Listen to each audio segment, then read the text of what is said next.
Hello, this is Sheshachalam from Astro Advisor. Today let us start a new chapter of Mercury in different bhavas, that is different houses, and today we are talking about Mercury in the Ascendant. As you know, Mercury is a very sharp, keen, curious, mischievous, fast moving, young, fresh. All these names are associated with Mercury. As we can also associate the other names of Mercury, which is, with having a malefic tendency that they can fool others very easily, they can con people, they are manipulative, and they are masters in language. So they use all these techniques to, manipulate other people and other businesses.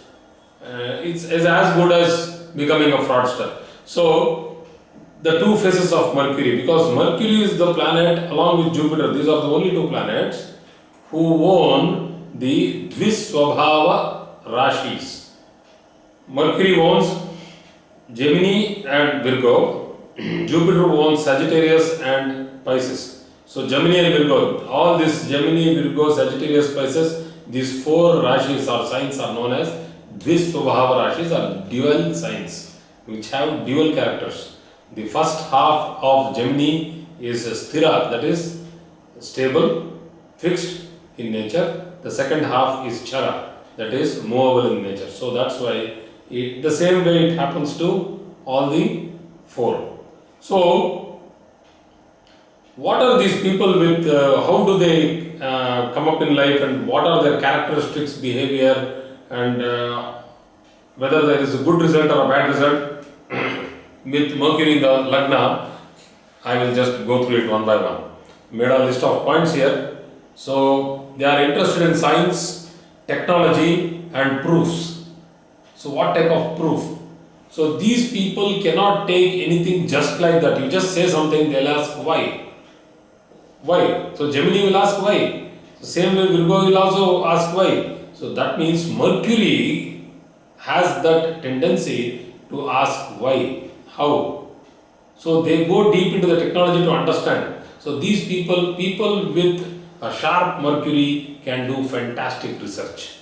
But the problem is that Mercury alone cannot do it. There should be a stable planet like Jupiter or Saturn or Venus supporting Mercury. Why is it like that? Because Mercury is a weak planet, and whoever he is with, whichever Rashi he is in, whatever nakshatra he is posited on, he will start imbibing the characters of that Rashi nakshatra planet. So that means if Mercury is along with Rahu, he will try to satisfy Rahu by imitating Rahu. So if Mercury is along with Saturn, he will try to satisfy Saturn by imitating Saturn. That is why we tell when Mercury and Saturn sit in the third house, there might be problem in speech communication, stuttering or stammering. And Mercury and Jupiter, Mercury will try to imitate the Guru. Guru is a teacher and Mercury will imitate the teacher. It's a beautiful yoga. So same way, if Mercury is with Moon, it will imitate Moon. So what will happen is, Moon is a very soft, poetic planet with lot of imagination and creativity. Mercury will give all its dexterity, intelligence, grasping power, memory power. It will include, and people with Mercury and Moon, they can do fantastic work in journalism, literature, as teachers, as preachers, as trainers, as readers, as professors. Name every teaching job on this world, Mercury and Mercury and Moon together are fantastic. Mercury and Sun, they can become industrious, they can become popular in politics. So Mercury is like, it enhances the property of the planet which it sits with. So let's say a planet which is sitting is 100, it gives 100%. Mercury along with it will give 150%. It doesn't become 200. That's Mercury loses its innate strength but builds the other planet's strength. So it will nothing but support or try to become that planet. So this only happens with Mercury. So let us go into the next points of this particular thing. These people are very childish, mischievous and very having a lot of curiosity. This is how they learn. They keep falling, failing. They are not bothered about failures. They are like carefree people, careless and carefree. They are not bothered. They don't even look back on their worries and simply sob. These are the people with Mercury in the Lagna, the last of the people who go through depression. They never go through depression. Most of the times they talk to themselves and come out of the depression. So, as I told you, they are sharp brain, witted, if malefically disposed, they are manipulative, fluent in speech. Beautiful Mercurian character is Mercury is good in speech, and sitting in the brain, it connects the voice, the communication, the walk, the communication, and the flow of thoughts. So brain is the repository of thoughts, repository of imagination. If they are very good storytellers. They'll imagine the story and they will simply keep coming out. Fantastic storytellers. So why they don't stammer or stutter? Because it's a benefic Mercury in the Lagna, what I am talking about. If it is malefic, these people become abrupt thinkers. They can't think anything fully. They go through panic, they go through anxiety, they go through situations of depression. This is all because they feel they can't do it. That means their character will suddenly, from this side, when Mercury is good, it becomes extremely confident. Here it goes through inconfidence, and these people go through a lot of introversion, and they can't believe themselves. That is the problem. They are having long, beautiful hands, dexterous. They can become very good surgeons. Fast car racing, all these F1 and all these things comes through Mercury. They can become neurosurgeons. They can be young entrepreneurs. So Mercury is only first best planet which suggests that a person can make millions and millions when young. So young entrepreneurs, like what we call as a prodigy, child prodigies who, in any field like playing chess, Vishwanathan Anand, pure Mercurian character who played chess and became the youngest grandmaster in the world. And he still is one of my idols because he is great in his chess. I have watched his games. He, particularly with the Russian players, fantastic. Vishwanathan Anand, great player. So, as a personality, but Mercury is the one which gives you that, that space in the mind, which actually acts. You can watch 3D just closing your eyes. So, there are people in India who even play, blind chess. There are many people. So, they look frail, weak, and they look fickle-minded. They seem fickle-minded. But the problem is that Mercury does not give too much of value to fitness. It is always in the mind. So it's continuously working. So if Mercury is associated with Mars, these people become fitness freaks. When Mercury is associated with a strong Rahu, they can also become fitness freaks, body show off, bodybuilding and all those things. But other than that, Mercury doesn't give emphasis to physical fitness. So that's why when you see a Gemini guy or a Virgo guy, you can see a Virgo with a pot belly in the later part of the age, and Gemini, frail and thin and weak, but they are more like a geek, working, they are brainy people. So only if associated with strong planets and sitting in strong houses, people become strong. But here it is about the Lagna. So whenever Mercury takes up the nakshatra qualities, we need to see the nakshatra dispositor of Mercury. That is, if Mercury is placed in Shatabisha nakshatra, we need to see the placement of Rahu from Mercury. Have to see whether there is a mutual reception between Rahu and Mercury. Whether Rahu and Mercury have done nakshatra parivartana yoga.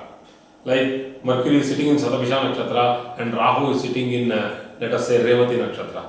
So it's a nakshatra parivartana yoga. So this is a strong yoga, and depending on the placements, it gives beautiful, results. So, they are active throughout the day, and particularly they like cool, happy-going, windy atmosphere. They do not like hot sun, and they do not like damp weather. So Mercurians always want spring. It's like Mercury always wants to be in the Garden of Eden, happily roaming around. So they want always the perfect situation. These are the people who do not think twice before putting their paper on the table. They'll simply put the paper on the table if they don't want to work. Tomorrow, they will put the paper today. You accept it or you don't accept it, they will not come into your office tomorrow. So these people, you may feel that they are arrogant, but they are very clear at what they are doing. If they don't want to come, they will simply turn their backs and simply walk away, and they will not even regret, and they will not even look back. These people are like this.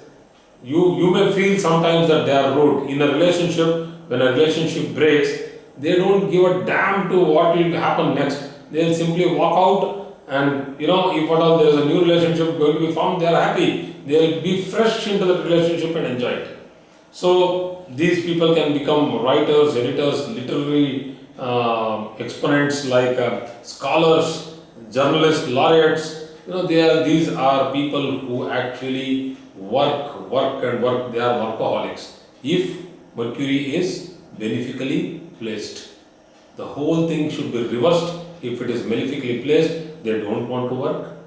They will do all the drama, all the circus in the world to make easy money. They are the most, lethargic people in the world who do not want to even move one finger but want everything in their life. So this is the other part of Mercury when it sits malefically disposed in the ascendant. Very dangerous position for Mercury to be malefically disposed in the ascendant, because Mercury represents Chitta, Buddhi and Prajna.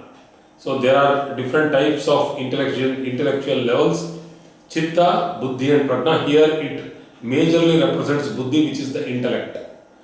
The intellect because of your learning, the intellect because of so many experiences, and the intellect because of your own self-knowledge. So this intelligence is Mercury, and it suffers when I have seen many charts with Mercury in the ascendant, a Ketu's influence or a Saturn's influence. People go through a lot of epilepsy attacks, which actually reduces the capability of studying or the intellectual capability of the person.